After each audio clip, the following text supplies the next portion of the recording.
O Banco Inter é uma das ações mais polêmicas da nossa bolsa, porque muita gente fala que tá cara, outras pessoas têm um investimento nesse banco, e no vídeo de hoje eu quero consolidar toda a minha opinião sobre esse ativo e se eu acredito que faz sentido ou não você investir nessa empresa. Então bora pro vídeo.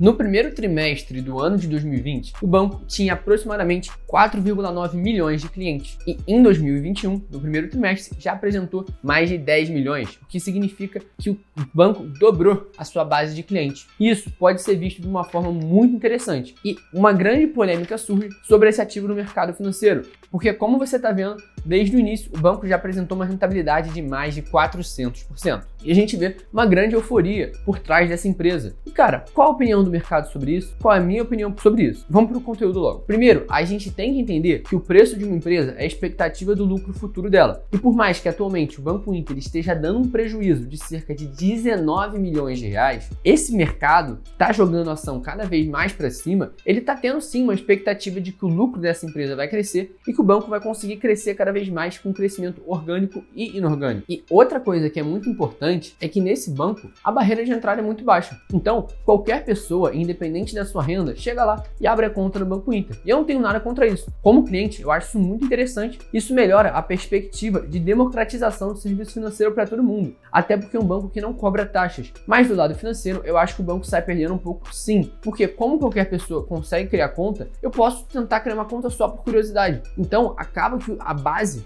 de clientes daquele banco não é tão consolidada assim. Eu acho que isso atrapalha também. Diferente do Itaú, do Santander, do Bradesco, dos grandes bancos do Brasil, que cobram muitas tarifas, o Banco Inter é totalmente o oposto. Ele não cobra quase nenhuma taxa, o que eu acredito que seja uma coisa ruim quando a gente está olhando do lado do acionista, porque é menos uma fonte de renda para a empresa. Então, ela acaba só ganhando dinheiro ali do spread financeiro, que é pegar o dinheiro de quem deixou ali no saldo e emprestar para quem está querendo empréstimo, ou o serviço de seguros e outros que eles oferecem. Falando de clientes ativos, dos 10 milhões que o banco tem, apenas 5 milhões são clientes ativos, o que significa que 50% não tem saldo nenhum na conta. E na minha opinião, isso é proveniente do fato de que não tem barreira de entrada nenhuma. Você vai lá, cria conta, em uma semana você já tem conta no banco. E é óbvio que isso acaba deixando a barreira de entrada muito baixa. Então qualquer pessoa que tem vontade de criar conta no banco só para ver qual é, vai lá e cria. Sem falar do fato de que um cliente do JP Morgan, por exemplo, que não é um banco de varejo, você vai lá ver, pô, o cara tem 1 bilhão na conta, tá? Os grandes clientes. Para o Banco Inter conseguir chegar a esse mesmo financeiro, ele vai ter que ter o quê? 10 mil clientes, 20 mil clientes. Então a gente também não quer só cliente crescendo, a gente quer cliente e cliente bom. Eu acho que é nisso que peca também.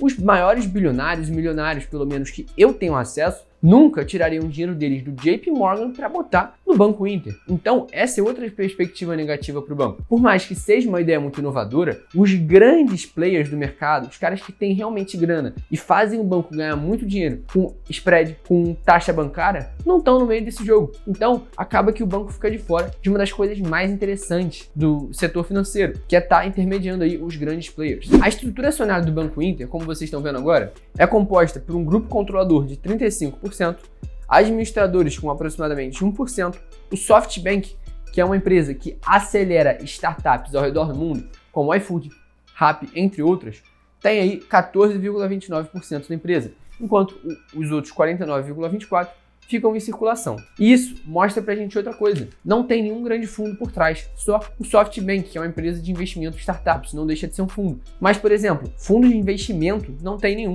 E a outra perspectiva interessante, o Banco Inter é um sinal do investidor de varejo. Então, não conheço nenhum grande player posicionado em Banco Inter. Só os investidores do varejo, que a galera chama de sardinha. E é outro ponto muito interessante também. Agora, tá aparecendo aqui do lado a tela do meu celular, que como cliente do Banco Inter, eu tenho acesso a todos esses serviços que vocês estão vendo. Eu acho muito legal eles oferecerem shopping, oferecerem também um serviço de transferência bancária, investimentos, tem um home broker. Então, democratiza bastante os serviços. Então, eu enxergo o Banco Inter hoje muito mais como uma empresa de shopping e seguros, ou seja, que fornece uma experiência de compra e financeira para o seu cliente, do que um banco por si só. Eu acho que isso também explica grande parte de sua performance no mercado financeiro, porque ela é mais uma empresa de tecnologia, de shopping e de clientes do que por si só um banco. Então, eu acho que a perspectiva que justifica o preço atual do Banco Inter não é aquela de que é um banco e o crescimento dele vai dar dinheiro. Eu acho que é outro tipo de atuação que vai dar dinheiro, que é ali dando cashback, que é fazendo ali a intermediação entre o ponto frio e o cliente, fazendo seguros e coisas do tipo. Então, eu acho que ele está chegando no cliente não só para fornecer um serviço financeiro, e sim para dar toda uma experiência de consumo também. Em termos de estrutura financeira, o Banco Inter tem um índice de Basileia de 36,2%, o que é muito bom e bem conservador, comparado aí a outros bancos. Para quem não sabe, o mínimo do índice de Basileia é 13%. Então o Banco Inter está muito bem colocado e tem sim uma estrutura de risco bem conservadora, o que é positivo. E por último, a gente tem um índice de mobilização de aproximadamente 1,5%,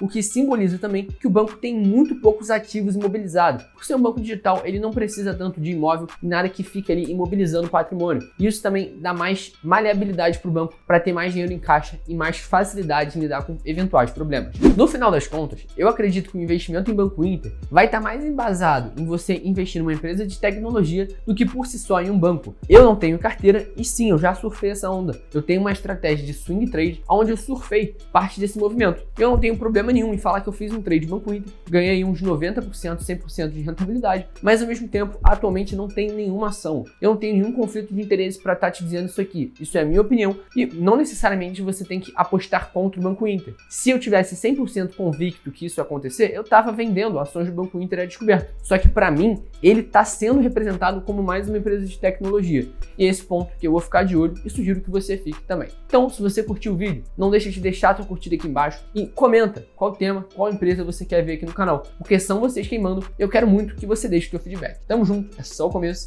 e até o próximo vídeo. Fui!